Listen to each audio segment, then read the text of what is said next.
بسم اللہ الرحمن الرحیم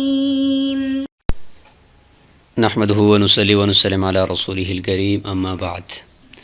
ناظرین، آج ہمارا جغرافیہ کا سبق نمبر 30 ہے اور طبی جغرافیہ میں آب جاری کا حصہ چل رہا ہے، اور آب جاری میں آج ہم چونکہ دریاؤں کا تذکرہ ہے تو آج ہم دریائے دجلہ، فرات، گنگا، جمنا اور دریائے نیل کا تذکرہ کرتے ہیں۔ سب سے پہلے ہم دریائے دجلہ و فرات کو ہم لے لیتے ہیں اور ان کی تحقیق کرتے ہیں، ان کے ناموں کی تحقیق اور ان کی پوری لوکیشن کو ہم دیکھتے ہیں۔ زیر نظر تصویر میں آپ کو جو یہ نشان دکھایا گیا ہے تو یہ دریائے فرات ہے، اور یہ فارسی کا ایک لفظ ہے ہو پیراتھو، اس سے ماخوذ ہے، اور چند ماہرین کا کہنا ہے کہ فرات کا لفظ کرد زبان سے نکلا ہے۔ کرد زبان میں فر کا مطلب ہوتا ہے، فر کا مطلب چوڑا، ریک کا مطلب ہوتا ہے بہتا پانی، اور ہاتھ کا مطلب ہوتا ہے بہنا۔ تو اس طرح فر ری ہاتھ یا فر ری ہاتھ کا مطلب وسیع پیمانے پر بہتا ہوا پانی۔ کرد زبان میں دریا کا جدید نام فرات اسی پرانے نام سے نکلا ہے، پرانے لفظ سے بنا ہے۔ دریا فرات تقریباً 2780 کلومیٹر طویل ہے۔ یہ دو شاخوں سے مل کر تشکیل پاتا ہے، ایک کا نام ہے کارا یعنی مغربی فرات، اور دوسرے کا نام مراد ہے یعنی مشرقی فرات، اس سے مل کر یہ تشکیل پاتا ہے۔ اور دریائے فرات کھائیوں اور گھاٹیوں میں سے ہوتا ہوا جنوب مشرقی شام سے آپ دیکھیں تو یہ مشرقی شام سے عراق میں داخل ہوتا ہے۔ خبور اور بلخ کے دریا مشرقی شام میں دریائے فرات میں آ کر گرتے ہیں، اور اس سے نیچے آتے ہوئے دریائے فرات میں کوئی مزید دریا نہیں گرتا۔ جنوبی عراق کے شہر بصرہ کے شمال میں دریائے فرات اور دریائے دجلہ میں گرتے ہوئے شط العرب نامی ڈیلٹا بناتا ہے، اور دونوں دریا خلیج فارس میں گرتے ہیں۔ اس وسیع ڈیلٹا کے بعد یہ ایک بہت بڑے دلدلی علاقے کی صورت اختیار کر گیا ہے۔ یہاں پر جو آپ کو نظر آ رہا ہے تو یہ دریائے فرات ہے۔ اسی طریقے سے یہاں پر بھی اس کو دکھایا گیا ہے کہ ترکی دیکھیں اوپر، پھر اس کے بعد درمیان میں شام اور پھر عراق سے ہوتا ہوا آ کر یہ خلیج فارس کے اندر یعنی خلیج عرب بھی اس کو کہہ سکتے ہیں، خلیج فارس بھی کہتے ہیں، اس میں آ کر یہ گر رہا ہے۔ یہاں پر دیکھیں دونوں دریا دکھائے گئے ہیں، یعنی ایک طرف جو ہے وہ دریائے دجلہ دکھایا گیا ہے اور دوسری طرف یہ دریائے فرات دکھایا گیا ہے، اور نیچے آ کر یہ ایک بہت بڑا ڈیلٹا بناتے ہیں جس کو شط العرب کہا جاتا ہے۔ تو یہ ان دونوں دریاؤں کی یہ پوری لوکیشن ہے۔ یہاں پر دیکھیں یہ دریائے دجلہ ہے اور یہ دریائے فرات ہے، ٹھیک ہے۔ یہ دونوں جا کر یہاں پہ آ کر آپس میں یہ مل جاتے ہیں، اور یہ پورا ایک بہت بڑا ڈیلٹا یعنی درمیانی ایک علاقہ جو ہے وہ دلدلی سا علاقہ بن جاتا ہے، اور یہ ڈیلٹا اس کو کہتے ہیں، اس کو شط العرب کہتے ہیں۔ اور پھر آگے اس کے بعد آگے ایک ہی شاخ جاتی ہے ان دونوں دریاؤں کی، اور جا کر خلیج فارس کے اندر یہ گر جاتے ہیں۔ یہ جو شط العرب ہے اس کو تقریباً یہ 200 کلومیٹر طویل یہ دریا جنوبی عراق میں القرنہ کے مقام پر دریائے فرات اور دریائے دجلہ کے ملنے سے تشکیل پاتا ہے۔ اس دریا کا جنوبی ساحل عراق اور ایران کے درمیان سرحد بناتا ہے، اور یہ خلیج فارس میں پھر جا کر گر جاتا ہے۔ یہ اس کی ایک سیٹلائٹ کی تصویر ہے۔ چوڑائی اس کی بصرہ کے مقام پر 760 فٹ ہے، اور سے لے کر سمندر میں گرنے کے مقام پر پھر نصف تک ہو جاتی ہے۔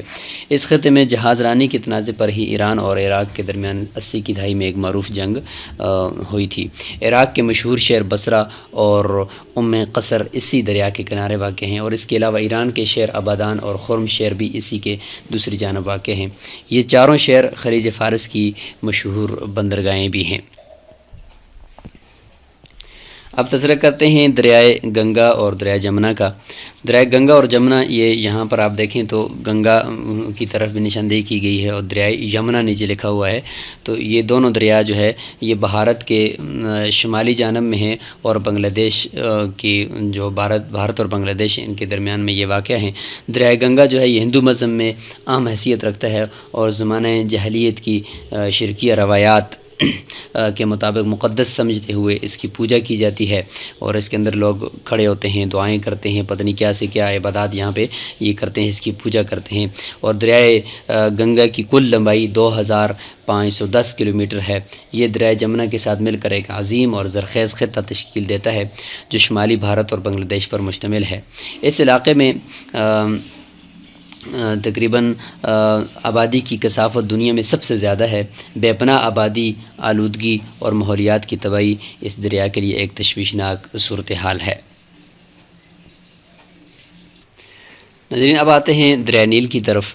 تو دریائے نیل دنیا کا یہ سب سے طویل دریا ہے، یہاں پر جو آپ کو دکھایا گیا ہے تو یہ دریائے نیل ہے، اور یہ بہت سارے یعنی متعدد ممالک سے ہو کر یہ گزرتا ہے اور آگے جا کر ایک بحیرہ کے اندر گر جاتا ہے۔ تو یہاں پر اگر آپ دیکھیں تو یہ لیک ٹانا یعنی جھیل ٹانا سے نکل کر یہ ایک بلیو نیل اس کو کہا جاتا ہے، تو اس سے نکل کر یہ آگے جا کر یہ بھی دریائے نیل میں جا کر گرتا ہے، اور ادھر سے وائٹ نیل یعنی نیل ابیض یہ بھی اس سے نکل کر یہ جا کر آگے ایک ہو جاتے ہیں، پھر یہاں سے آگے یہ ایک ہی شاخ نکلتی ہے۔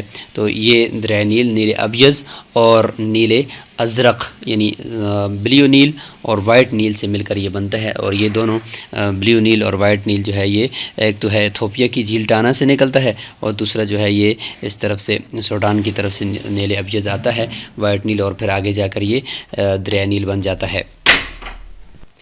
یہ براعظم افریقہ میں ہے، اور یہ جو نیل ابیض اور نیل ازرق ہے اس سے مل کر یہ تشکیل پایا، اور یہ جو دریائے نیل کے بیشتر پانی اور زرخیز زمینوں کا جو سبب ہے یہ نیل ازرق ہی ہے، اور جو نیل ابیض ہے یہ بہت ہی زیادہ طویل ہے، اور نیل ابیض وسطی افریقہ میں عظیم جھیلوں کے علاقے میں تنزانیہ، یوگنڈا اور جنوبی سوڈان سے، اور نیل ازرق ایتھوپیا میں جھیل ٹانا سے، جیسے ابھی ہم نے بتایا کہ یہ نکل رہا ہے۔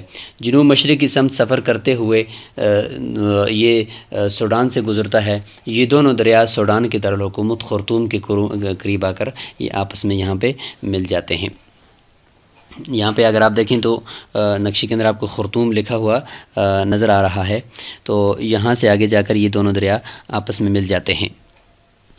یہ ہے خرطوم، اور یہاں پہ نیل ابیض اور نیل ازرق دونوں آ کر آپس میں مل جاتے ہیں۔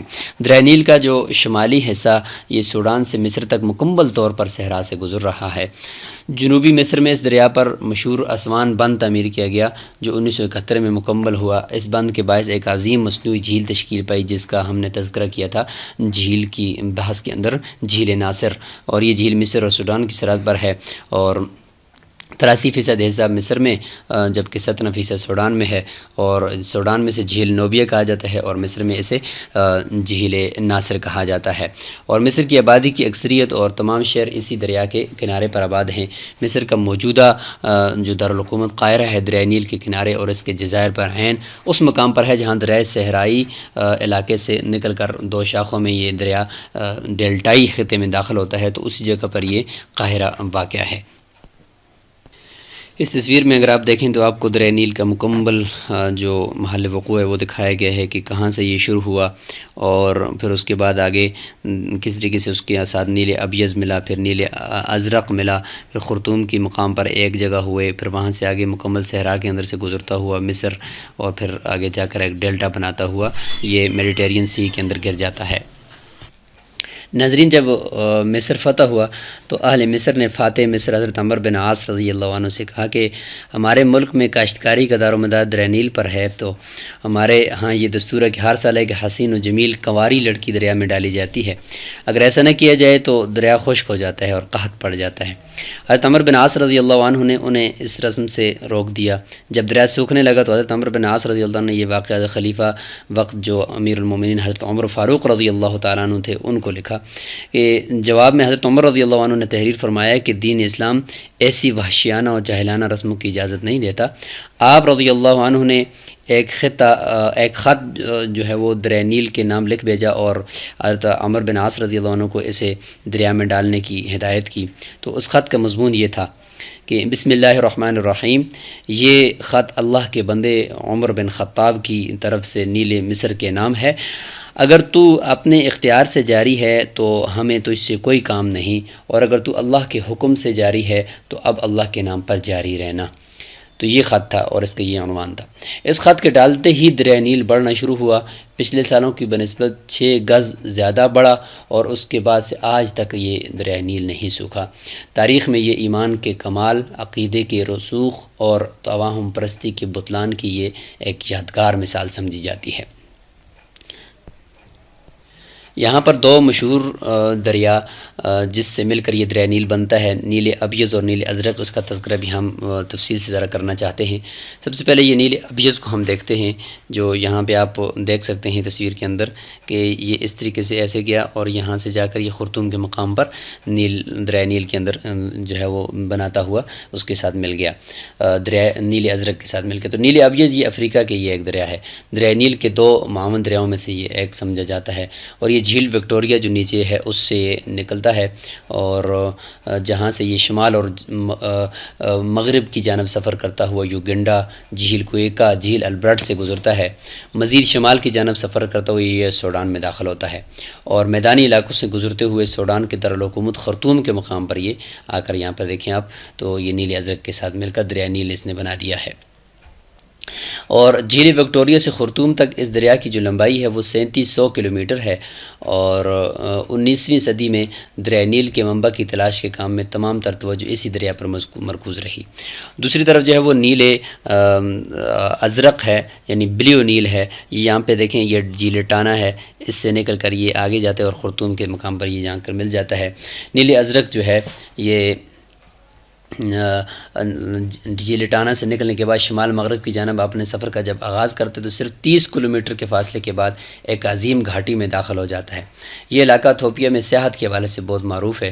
جون سے ستمبر کے بارش کے موسم میں نیل ازرق میں سطح آب بہت بڑھ جاتی ہے، اور دریائے نیل کی 2/3 پانی جو ہے یہ اس کو فراہم کرتا ہے۔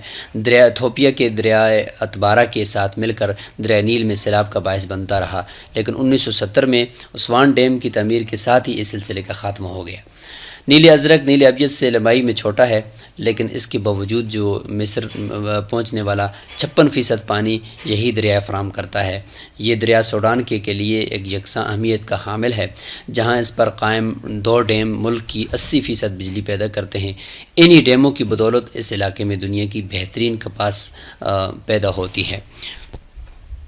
یہاں پر کچھ سیٹلائٹ سے اور کچھ قریب سے لی گئی تصویریں دریائے نیل کے آپ دیکھ سکتے ہیں، اور یہاں پہ دیکھیں ایک خوبصورت منظر بناتا ہوا یہ آگے اپنے سفر کی طرف رواں دواں ہے، اور یہ ایک ڈیلٹا بناتا ہے۔ جب یہ جا کر بحر متوسط یا بحیرہ روم کے اندر جا کر یہ گرتا ہے تو اس وقت یہ آگے جا کر ڈیلٹا بناتا ہے اور ایک دلدلی سا علاقہ یہ بناتا ہے۔ یہاں پر یہ ڈیلٹا آپ دریائے نیل کا دیکھ سکتے ہیں، اور چھوٹی تصویر میں زوم کر کے بھی ڈیلٹا دکھائے کہ بہت ساری شاخوں میں یہ بٹ جاتا ہے، اور درمیان میں خشکی کے بہت سارے حصے جو ہے یہ اس کے نیچے آ جاتے ہیں۔ تو آج ہم نے دریائے نیل، دریائے گنگا جمنا، دریائے دجلہ فرات اس کا تذکرہ کیا تفصیل کے ساتھ۔ انشاءاللہ دریاؤں کا تذکرہ جاری ہے، اگلا ایک سبق بھی اسی کس سے متعلق ہوگا، اور اس میں ہم کچھ اور دریاؤں کا تعارف آپ کے ساتھ کروائیں گے۔ اس کے بعد انشاءاللہ ہم آبشاروں کی طرف چلے جائیں گے۔ السلام علیکم ورحمۃ اللہ وبرکاتہ۔